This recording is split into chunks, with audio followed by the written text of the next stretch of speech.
પહેલો પ્રશ્ન છે કેલ્શિયમ હાઇડ્રોક્સાઇડને ખાલી જગ્યા પણ કહે છે. તો કેલ્શિયમ હાઇડ્રોક્સાઇડ એનું અણુસૂત્ર થાય CaOH ટ્વાઇસ. એનું અણુસૂત્ર થયું. એને શું કહેવાય છે? તો બીજું એનું નામ છે ફોડેલો ચૂનો. તો કેલ્શિયમ હાઇડ્રોક્સાઇડને ફોડેલો ચૂનો પણ કહેવાય છે. ફોડેલો ચૂનો. ક્લિયર? ચલો બીજો પ્રશ્ન.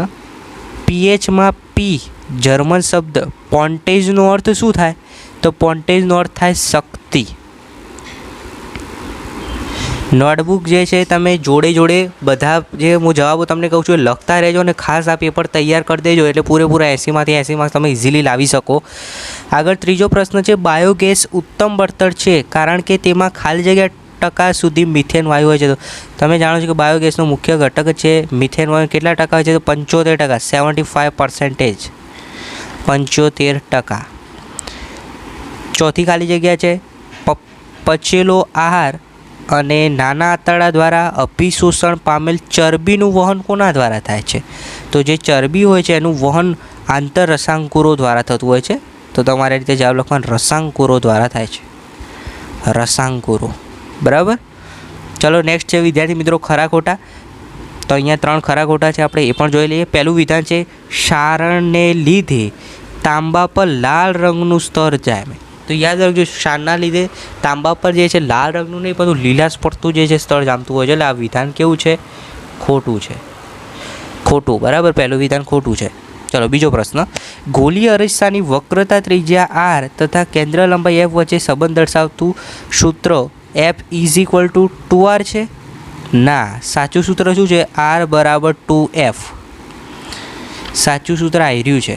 તો આ કેવું થયું? ખોટું. તો આ વિધાન કેવું છે ભાઈ? ખોટું છે. આ પ્રશ્ન પેપર જે છે એ તમને પ્રથમ પરીક્ષામાં તો 100% ઉપયોગી થવાનું જ છે, પરંતુ આવનારી જે ગુજરાત બોર્ડની પરીક્ષા છે એમાં પણ તમને સારા એવા માર્ક્સ અપાવશે. એટલે ખાસ આ પેપર જે છે નોટબુકમાં લખીને તૈયાર કરી દેજો. 7મો પ્રશ્ન છે શરીરની સમસ્થિતિ અને સંતુલન માટે જવાબદાર અનુમસ્તિષ્ક છે. હા, સંતુલન આપણા શરીરનું અનુમસ્તિષ્ક કરે છે. એટલે આ વિધાન કેવું છે? 100% સાચું છે. એટલે પહેલાં 2 વિધાન ખોટા છે અને 7મા નંબરનું વિધાન જે છે સાચું છે. હવે વિદ્યાર્થી મિત્રો MCQ જોઈએ. પહેલો પ્રશ્ન છે અપાચાના ઉપચાર માટે કયા પ્રકારની દવાઓ ઉપયોગી છે? તો જ્યારે અપચો થાય છે ત્યારે એન્ટાસિડ દવાઓ આપવામાં આવે છે. તો અહીંયા જવાબ આવશે ઓપ્શન બી, એન્ટાસિડ. બરાબર. નોટબુકમાં લખી દેજો. ચલો બીજો પ્રશ્ન.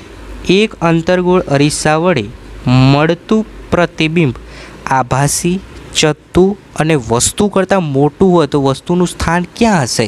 તો સિમ્પલ છે. વસ્તુ એ અરીસાના ધ્રુવ અને મુખ્ય કેન્દ્ર પીની વચ્ચે હશે. અરીસાના ધ્રુવ અને મુખ્ય કેન્દ્રની વચ્ચે. એટલે ઓપ્શન ડી આવશે. 10મા નંબરનો પ્રશ્ન છે નીચેનામાંથી કોણ આહાર શૃંખલાનું નિર્માણ કરે છે? તો આહાર શૃંખલાનું નિર્માણ અહીંયા જુઓ. ઘાસ જે બકરી જે છે એ શું ખાય? ઘાસ ખાય. અને માનવ જે છે બકરી ખાય. એટલે અહીંયા આખી આહાર શૃંખલા રચાશે. એટલે ઘાસ, બકરી અને માનવ. બાકીના તમે બીજા ઓપ્શન વાંચશો તો એમાં જે છે આહાર શૃંખલા રચાતી નથી. એટલે સાચો ઓપ્શન આવશે એ, ઘાસ, બકરી અને માનવ.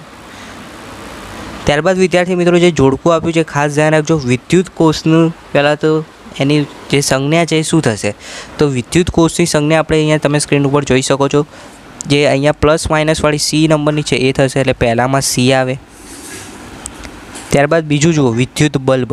તો વિદ્યુત બલ્બ માટે બીજા નંબરની જે આકૃતિ એ આવશે. એટલે C પછી B અને અવરોધની A. એટલે CBA હોય એવો ઓપ્શન શોધવાનો છે. તો એવો ઓપ્શન છે ઓપ્શન નંબર બી, CBA દર્શાવે છે. એટલે અહીંયા સાચો જવાબ આવશે ઓપ્શન બી. બરાબર. એકદમ સહેલું છે વિદ્યાર્થી મિત્રો. હવે નેક્સ્ટ છે 12મા નંબરનો જે પ્રશ્ન છે. 12 થી 16 5 પ્રશ્નો આપેલા છે. એક વાક્યમાં પ્રશ્નોના જવાબ આપવાના છે. દરેક પ્રશ્નના 1 માર્ક્સ છે.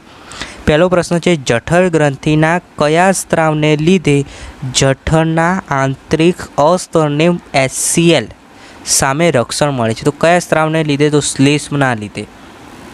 શ્લેષ્મ સ્ત્રાવ. કયો સ્ત્રાવ હશે ભાઈ? શ્લેષ્મ. ખાસ યાદ રાખજો. નોટબુકમાં લખી દેજો અને તૈયાર કરી દેજો જેથી પરીક્ષામાં તમને તકલીફ ન પડે. પછી વિદ્યુત અવરોધકતાનો SI એકમ લખો.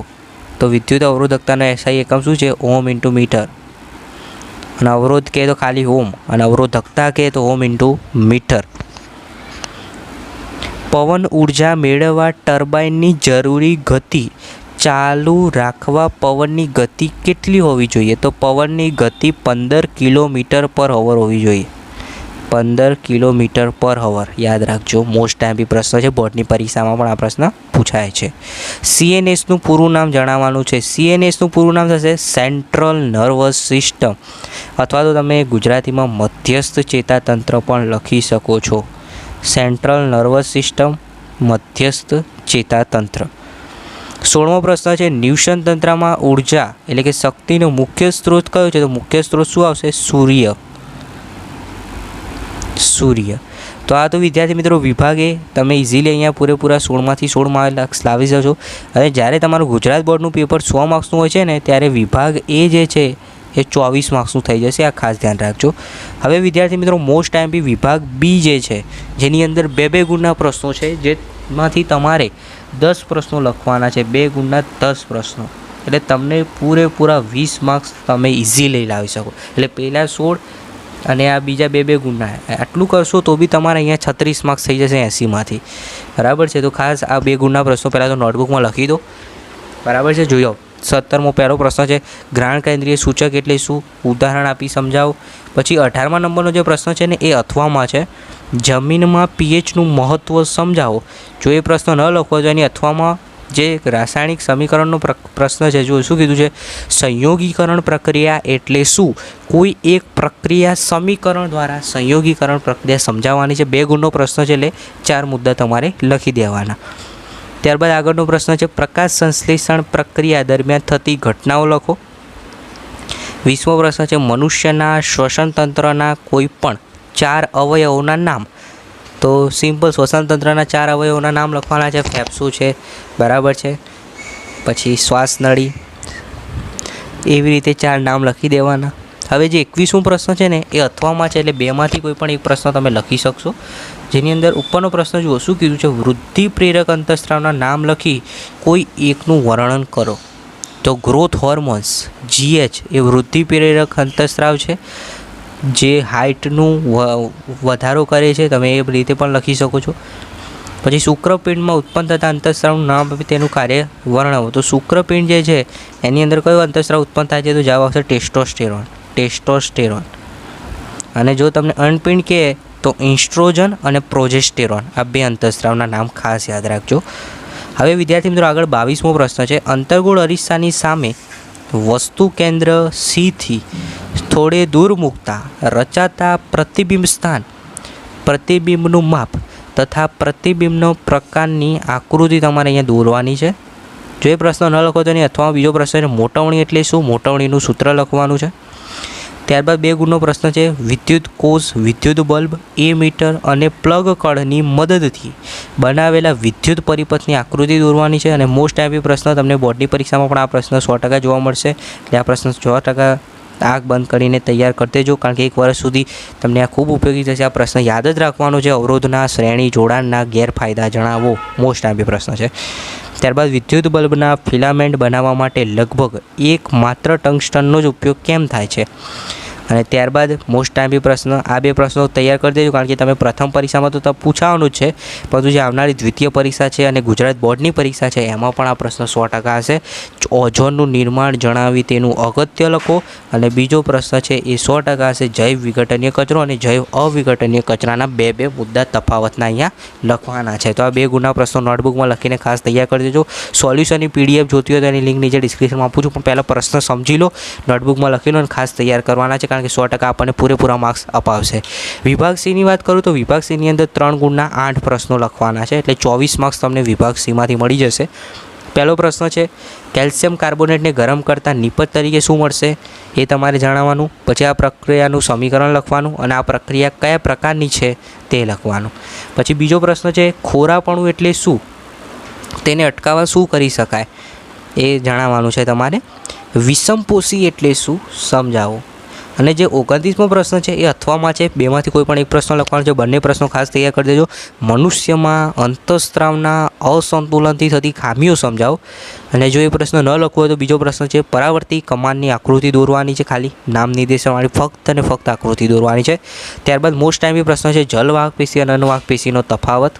3 મુદ્દા લખવાના છે, કારણ કે 6 માર્ક્સનો આ પ્રશ્ન છે.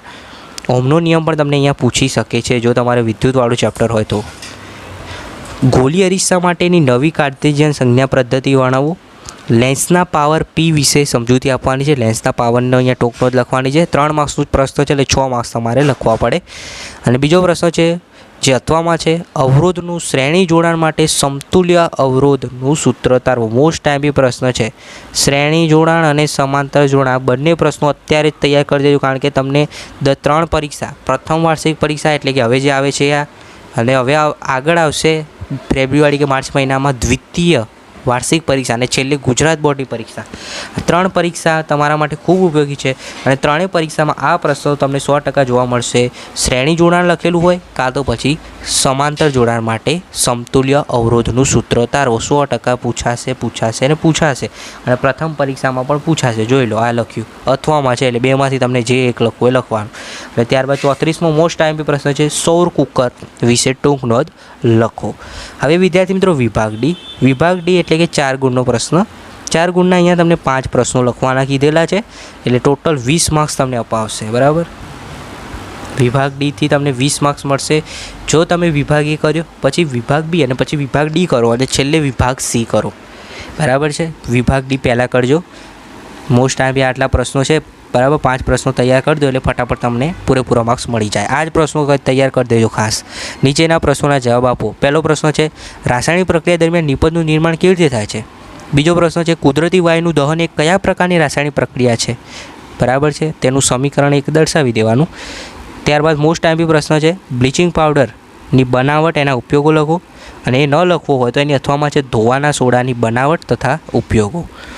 હવે વિદ્યાર્થી મિત્રો આગળ જે પ્રશ્ન છે બાયોલોજીનો પ્રશ્ન છે, જીવ વિજ્ઞાનમાંથી પૂછાયેલો છે. મનુષ્યના હૃદયની અંતસ્થ રચના દર્શાવતી નામ નિર્દેશનવાળી આકૃતિ દોરી એનું વર્ણન કરવાનું છે. જો એ ન લખવું હોય તો ઉત્સર્જન તંત્રની આકૃતિ દોરી એનું વર્ણન કરો. એટલે આ 2 પ્રશ્નો મોસ્ટ ટાઈમ છે જે તમને 100% આવનારી પરીક્ષામાં જોવા મળશે અને તૈયાર કરવાના જ છે તમારે. હવે નીચેના પ્રશ્નોના જવાબ આપવાના છે. 4 માર્ક્સનો પ્રશ્ન છે, એના 2 ભાગ પાડી દીધા છે, એ અને બી, એટલે બંને પ્રશ્નોના 2 માર્ક્સ થશે. પહેલો પ્રશ્ન છે, વાહનોના સાઇડ ગ્લાસમાં બહિર્ગોળ અરીસો વપરાય છે એનું વૈજ્ઞાનિક કારણ આપો. અને બીજો પ્રશ્ન છે, અંતર્ગોળ અરીસાના ઉપયોગો લખો. ત્યારબાદ છેલ્લો 4 માર્ક્સનો પ્રશ્ન છે જેની અંદર 2 પ્રશ્નો છે એટલે 2 માર્ક્સના થઈ જશે. બરાબર, 2 માર્ક્સના 2 પ્રશ્નો છે. મહાસાગરમાંથી પ્રાપ્ત થતી ઉર્જાની મર્યાદાઓ અને બીજો પ્રશ્ન છે, પવન ઉર્જાનો ઉપયોગ કરવામાં રહેલી મર્યાદાઓ.